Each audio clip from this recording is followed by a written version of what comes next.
আসসালামু আলাইকুম। Welcome back to মুক্ত পাঠশালা। কেমন আছেন সবাই? আশা করি সবাই অনেক ভালো আছেন। সবাইকে স্বাগতম জানাচ্ছি আরও একটি নতুন প্রবলেম সলভিং এর ভিডিওতে। আজকে আমরা বিক্রাউডের ২৭৫৪ নম্বর প্রবলেমটি সলভ করব, যেটার নাম হচ্ছে আউটপুট 8। তো পুরো প্রবলেমের সলিউশনের ভিডিওটি জুড়ে আপনাদের সাথে আছে আমি সিএম নাজমুল হাসান সোহাগ।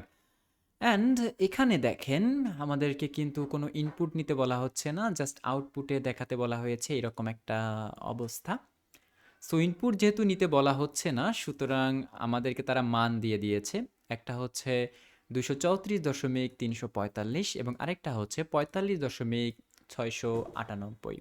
এবং ফার্স্ট স্টেপে তারা বলে দিয়েছে create two real double precision variables, অর্থাৎ আমাদের ডাবল প্রেসিশনের দুইটা ভ্যারিয়েবল নিতে হবে, যার মধ্যে এই দুইটা মান আমাদেরকে ইনপুট করে রাখতে হবে। তো আমরা ইনপুট করে রাখি। সো আমরা এক্ষেত্রে কি ইউজ করব? Double A B. এবং এর মান এক্ষেত্রে আমরা কি বসিয়ে দেব? 234.345 এবং বি এর মান আমরা বসিয়ে দেব কি? 45.698। ওকে। অ্যান্ড তারপরে আমাদেরকে যা করতে হবে, এই দুইটা ভ্যারিয়েবল নিয়ে আসলে নেক্সট কাজগুলো করতে হবে। কি করতে বলেছে? Print the two variables to 6 decimal places. তার মানে কি? আমাদেরকে এই যে ৩ দশমিক স্থান পর্যন্ত দেয়া আছে, তারা যে মান দিয়েছে সেটাকে বাড়িয়ে এটা যেন ৬ দশমিক স্থান পর্যন্ত হয়। অর্থাৎ ৩৪৫ এর পরে আরও ৩টা শূন্য যেন হয়। ৬৯৮ এর পরে আরও যেন ৩টা শূন্য হয়। ৬ দশমিক স্থান পর্যন্ত আমাদেরকে প্রিন্ট করতে বলা হয়েছে। এটাকে আমরা কিভাবে করতে পারি? প্রিন্ট এফ করে দিলাম। তারপরে কি? পার্সেন্টেজ অফ এলএফ হবে, কারণ আমরা ডাবল নিয়ে কাজ করেছিলাম, লং ফ্লোট। ওকে। এবং এটাকে আমরা যদি আউটপুটে শো করি নরমালি, তাহলে কি হবে? দেখেন, আমি জাস্ট একটা এক্সাম্পল যদি আপনাদেরকে দেখাই, এটাকে যদি আউটপুটে শো করি, দেখেন এখানে নরমালি ৬টা করে শো হচ্ছে, রাইট? বাট আমরা চাচ্ছি যে একদম ফিক্সডভাবে যেন হয়। কোনো কোনো কম্পাইলারের ক্ষেত্রে ৬টা শো করতে পারে, কোনো কোনো কম্পাইলারে হয়তো বা বেশি করেও দেওয়া থাকতে পারে। এইটা যে কোনো কম্পাইলারের ক্ষেত্রে আলাদা আলাদা হতে পারে। সো যেন ফিক্সড ভ্যালুটা হয়, সেজন্য কি করতে হবে? এই যে পার্সেন্টেজটা আছে, এইটার সামনে একটা ডট বসাতে হয়। ডট বসাতে হয় এবং 6LF লিখতে হয়। 6LF মানে ৬ দশমিক স্থান পর্যন্ত তুমি লেখো। আর যদি বলেন আর যদি বলেন যে হচ্ছে ৪ দশমিক স্থান পর্যন্ত হবে, তাহলে 4LF লিখব। এবং দেখেন এক্ষেত্রে কিন্তু ৪ দশমিক স্থান পর্যন্ত চলে আসবে। যদি আপনি এখানে লেখেন হচ্ছে 2% অফ 2LF, দেখেন ২ দশমিক স্থান পর্যন্ত আসছে। তার মানে কি? আমরা যদি এখানে 6LF লিখি, তাহলে ৬ দশমিক স্থান পর্যন্ত আসবে, যেমনটা বলা হয়েছে আমাদেরকে করতে এখানে। ঠিক আছে? সো আমরা এখানে প্রথমটার যে অংশটুকু, সেটার কাজ আগে করে নেই। ওকে, কি করতে বলা হয়েছে? Print the two variables to 6 decimal places. দুইটা ভ্যারিয়েবল আমাদেরকে লিখতে বলা হয়েছে এবং সবগুলোর মানে প্রত্যেকটা ভ্যারিয়েবলের যে মাঝখানে যে পার্থক্য, ডিফারেন্স বোঝানোর জন্য একটা হাইফেন আছে, সেটাকে কিন্তু দুইটা স্পেসের মাঝখানে লিখতে হবে। সো আমরা প্রথমের অংশটুকু লিখলাম, একটা স্পেস দিব, তারপর একটা হাইফেন, আবার একটা স্পেস।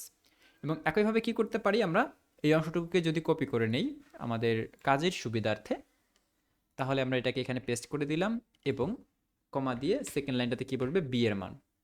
তো দেখেন ৬ দশমিক স্থান পর্যন্ত আমাদের প্রিন্ট হয়ে যাবে। প্রথম অংশের কাজ কিন্তু আমাদের কমপ্লিট হয়ে গেল। ওকে। এখন আসা যাক দ্বিতীয় অংশের কাজ। দ্বিতীয় অংশের কাজে কি করতে বলা হয়েছে? Print the two variables with no decimal places, অর্থাৎ কোনো দশমিকই থাকবে না। তো আমরা এটা কিভাবে করতে পারি? দেখেন, যেহেতু কোনো দশমিক থাকবে না, তাহলে আমরা এখানে কি লিখতে পারি? পয়েন্ট শূন্য, পয়েন্ট শূন্য। ওকে। যখন আমরা এটা পয়েন্ট শূন্য দিব, দেখেন কি হয়? দেখছেন?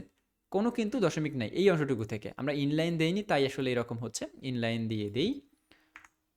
ওকে, নিউ লাইন। এখান থেকে দিচ্ছি নিউ লাইন। সরি। হ্যাঁ, হয়ে গেছে। এবং এখানে দেখতে পাচ্ছেন যে আমরা কিন্তু এখন আউটপুটটা যদি রান করে দেখি, দেখেন 234/46 হয়ে গেছে। তার মানে কি? দশমিক গায়েব হয়ে গেছে। একইভাবে তারা কি করতে বলেছে? একইভাবে তারা বলেছে একটা ডেসিমেল থাকবে, 2টা ডেসিমেল থাকবে, 3টা ডেসিমেল থাকবে, তারপরে সায়েন্টিফিক নোটেশন থাকবে। তো এই 3টা অংশ যেহেতু ইজিলি আমরা বুঝতে পারতেছি কিভাবে কি করতে হবে, আমি দ্রুত লিখে ফেলতেছি। ওকে, আপনারাও দ্রুত লিখে ফেলবেন। সো এটার পরে হচ্ছে 1, এটার পরে হচ্ছে সেম, তারপরে হচ্ছে কি 2, তারপরে হচ্ছে 2, তারপরে হচ্ছে এইটাতেও 2, তারপরে হচ্ছে এইটাতে 3, এটাতেও 3।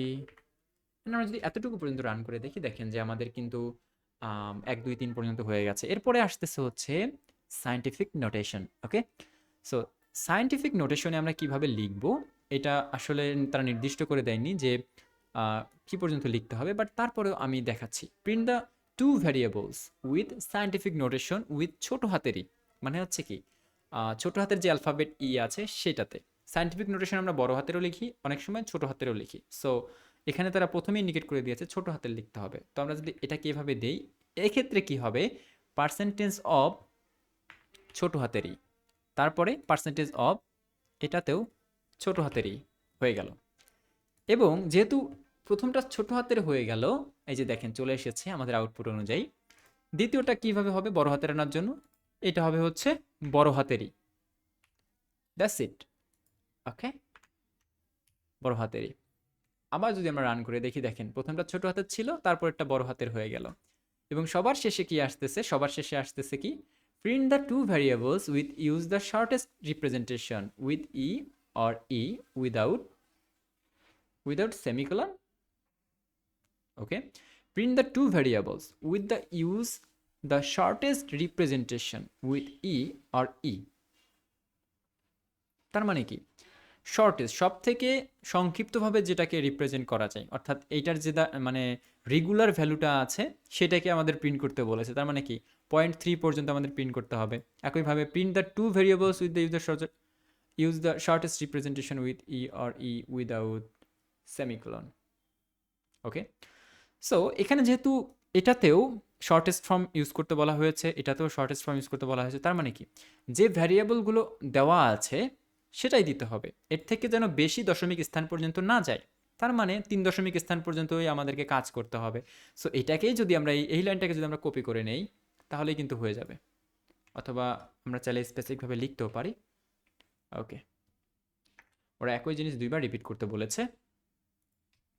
ওকে, সো দ্যাটস ইট। আমরা যদি এটিকে এখন রান করে দেখি, দেখেন প্রথম অংশটুকু মিলে গেছে, দ্বিতীয় অংশ মিলে গেছে, তারপরে তৃতীয় অংশ, চতুর্থ অংশ, একে একে সবই মিলে গেছে, এবং শেষের অংশ কিন্তু মিলে গেছে। সো আমরা যদি এখন নর্মালি এগুলোকে কপি করে নেই এবং আমাদের যে সাবমিট করার অপশনে সাবমিট করে দেই, দেখা যাক আমাদের রেজাল্ট আসলে অ্যাকসেপ্টেড হয় কি না। ওকে, সো দেখতে পাচ্ছেন যে আমাদের সলিউশনটা কিন্তু অ্যাকসেপ্টেড হয়ে গেছে। And that's all about today's video. আশা করি ভিডিওটা আপনাদের জন্য অনেক বেশি হেল্পফুল হবে। আর যদি মনে হয় যে হেল্পফুল হয়েছে তাহলে রিকোয়েস্ট থাকবে লাইক বাটনে একটা চাপ দিবেন, কারণ আপনাদের একটি মূল্যবান লাইক আমাদের আমার জন্য অনেক বেশি মোটিভেশন হিসেবে কাজ করে।